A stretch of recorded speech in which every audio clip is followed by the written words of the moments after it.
Yo vengo de un pueblo que durante mucho tiempo se vio a sí mismo como menos que los demás. Vengo de un pueblo donde nunca habíamos tenido el valor de tomar nuestras propias decisiones. Vengo de un pueblo donde nuestro destino siempre fue controlado por otros. Vengo de un pueblo que solamente es dueño del país más pequeño del continente americano y que incluso esa pequeña propiedad sobre ese pedacito de tierra que apenas se ve en el mapa no es respetada por países que tienen muchísimo más territorio que nosotros, muchísimo más dinero y muchísimo más poder, y que piensan correctamente que son dueños de sus países, pero piensan incorrectamente que también son dueños del nuestro.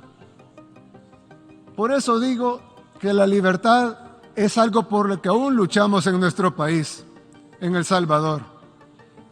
Porque si bien somos libres y soberanos e independientes en papel, no lo seremos de verdad hasta que los poderosos entiendan que queremos ser sus amigos, que los admiramos, que los respetamos, que nuestras puertas están abiertas de par en par para comerciar, para que nos visiten, para construir las mejores relaciones. Pero lo que no pueden hacer es venir a mandar a nuestra casa. Por eso dije al principio que la libertad es algo por lo que aún luchamos, porque todavía necesitamos que se nos reconozca nuestro derecho a ser libres, a ser independientes de verdad.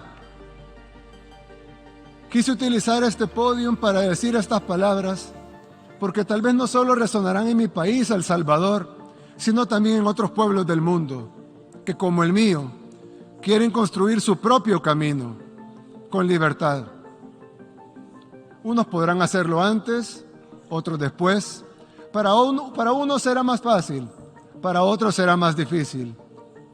Pero será mucho más rápido si los países poderosos nos ayudan. O al menos, si no nos quieren ayudar, que no estorben. Hace 3 años estuve aquí, en este mismo podio en las Naciones Unidas. En ese tiempo les dije que este formato era obsoleto y ahora, 3 años después, nos damos cuenta que lo es aún más. Pero tal vez aún sirva de algo. Tal vez sirva, entre muchas otras cosas, para que este representante de este pequeño país, el más pequeño del continente americano, humildemente les recuerde que estas Naciones Unidas no se crearon para dividir, para destruir o para someter, sino para relacionarnos, para trabajar juntos, para construir una mejor comunidad de países y para buscar soluciones a los problemas del mundo.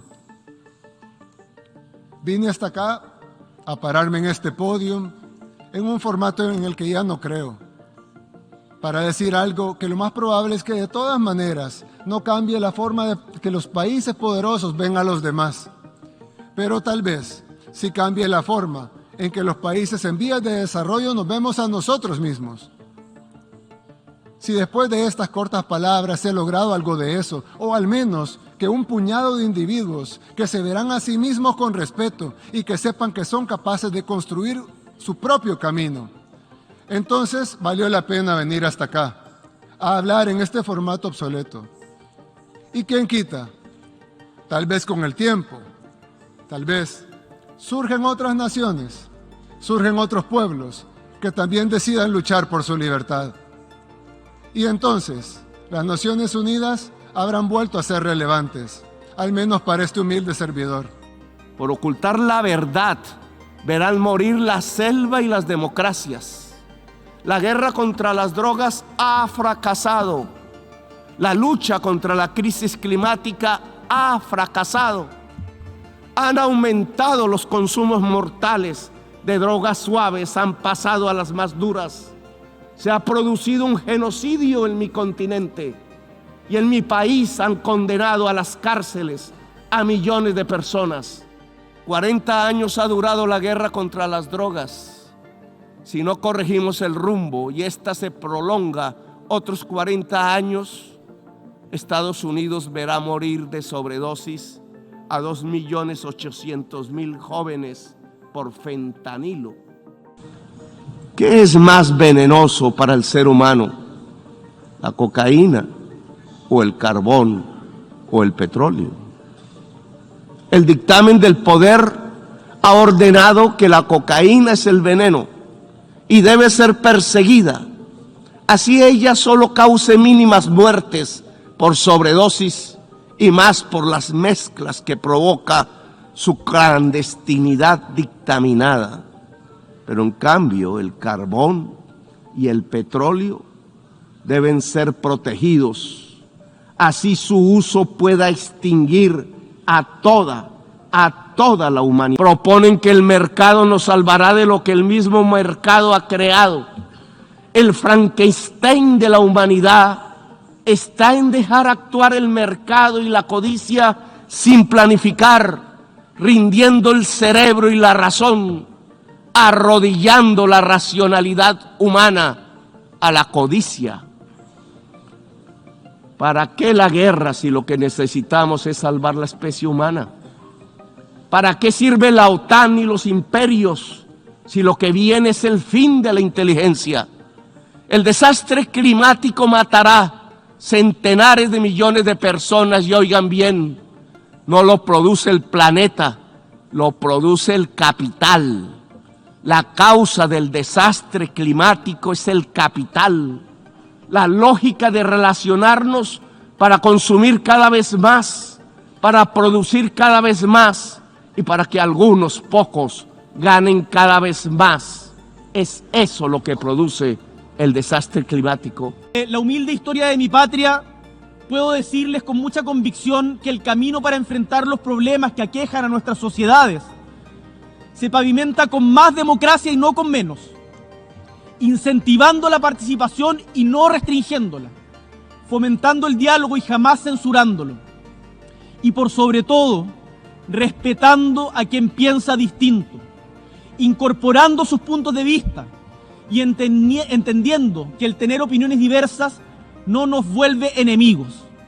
Me rebelo frente al abismo que algunos pretenden cavar ante la legítima diversidad de opiniones y desde Chile declaramos nuestra voluntad de ser constructores de puentes ante estas brechas que nos impiden encontrarnos como sociedades diversas.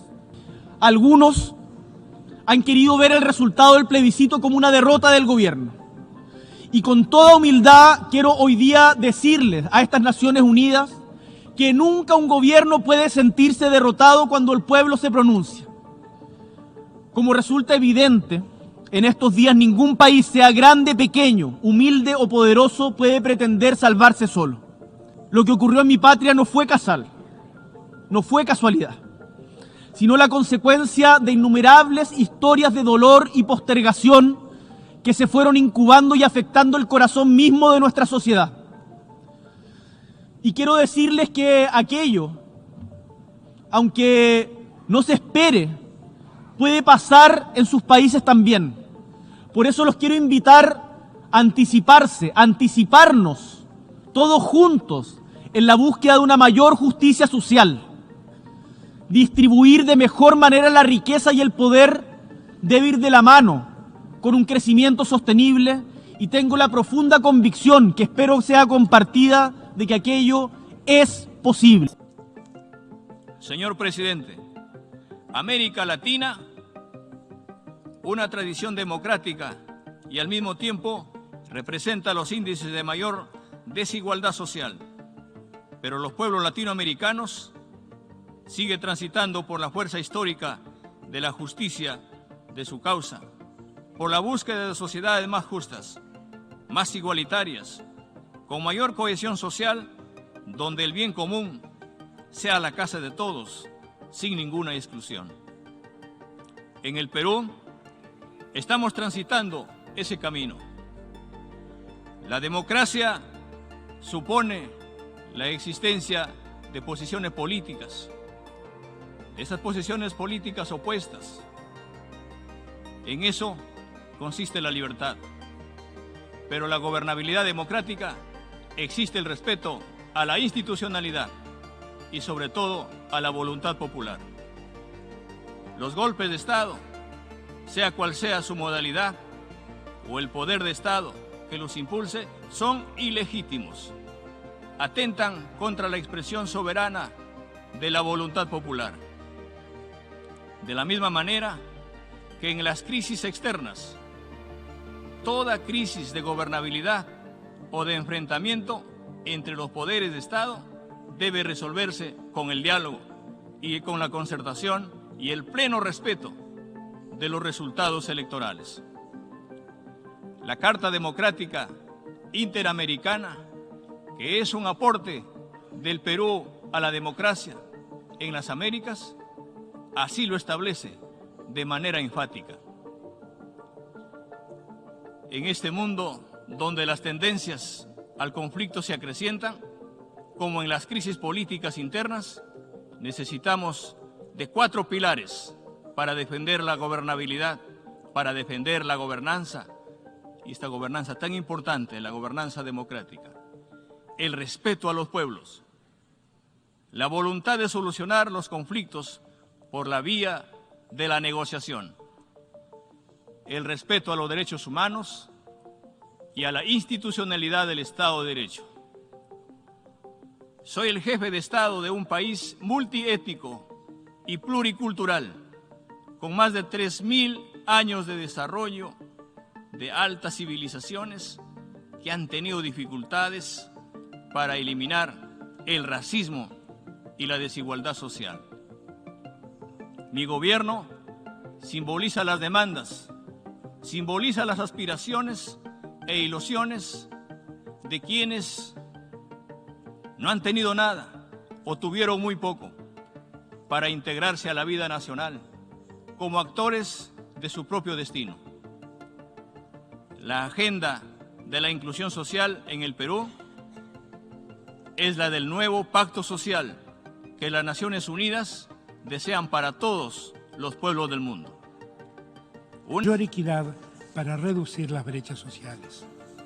Para enfrentar semejantes desafíos debemos recuperar el imperio de la paz. Siempre hemos pregonado la solución pacífica de cualquier controversia. Es imperioso que cesen todas las hostilidades desatadas. Por ese motivo, necesitamos trabajar unidos para imponer el diálogo y recuperar la paz en la disputa iniciada con el avance militar de la Federación Rusa sobre el territorio de Ucrania. Aun cuando reclamamos que se cambien los paradigmas que rigen el sistema financiero internacional, sostenemos los mismos propósitos que animan los Objetivos de Desarrollo Sostenible 2030 de estas Naciones Unidas. La seguridad alimentaria debemos garantizarla a todos los habitantes del planeta. No podemos transitar este tiempo con hambrunas. Los recientes informes de la FAO alertan sobre el impacto de la excesiva volatilidad de los precios de algunos alimentos y sobre la alteración de los mercados de insumos que influyen en la producción de los mismos. Para nosotros, la defensa de los derechos humanos forma parte de nuestra identidad y de nuestra historia. Las madres y abuelas de Plaza de Mayo nos enseñaron a persistir y a luchar.